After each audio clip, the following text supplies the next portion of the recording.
Hey Sound Trailblazers, it's Maddie here. Today we're about to venture into the world of economics. Yes, I'm serious, but don't click away just yet. The economic principle of the diminishing law of returns plays a huge role in music production. By the time we're done, you'll realize this isn't just about money and markets, but melodies and mixes. Let's kick off with a quick story. Ever been to a studio session, tweaking a hi-hat or a synth for, 5 hours? You start off hearing significant improvements, but as the hours go by, the changes are more subtle, sometimes even unnoticeable. That, my friends, is the diminishing law of returns live in action. In its raw form, this law means that as you invest more into something, the relative return or benefit starts to decrease. Picture this: you're hungry and you eat one slice of pizza. Absolute bliss. But you're still hungry, so a second slice is just as delightful. But by the time you're on your fifth or sixth, each slice doesn't quite hit the spot like the first one did. That's not just a food coma, that's diminishing returns. Let's tie this back into our world. In the realm of music production, it's about knowing when extra hours, added plugins, or that 15th layer of sound aren't necessarily bringing value to your mix. I get it. We're artists, perfectionists.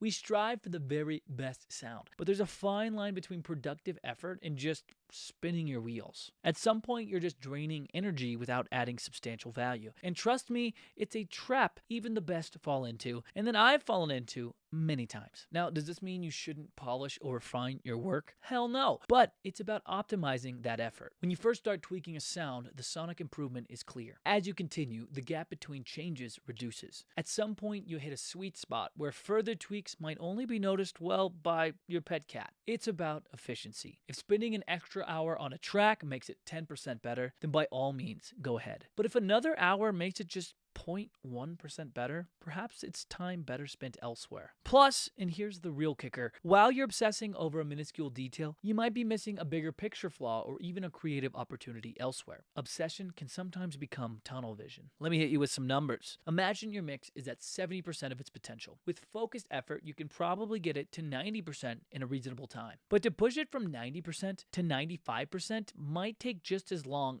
if not longer. And that climb from 95 to 100%, that's where hours or even days can disappear. Now, I'm not saying settle for mediocrity. What I'm advocating for is balance. Recognize when you're in the zone of diminishing returns. Learn to spot it, step back, and maybe even revisit the track later with fresh ears. Let's also talk about gear. Oh, the allure of new plugins and equipment.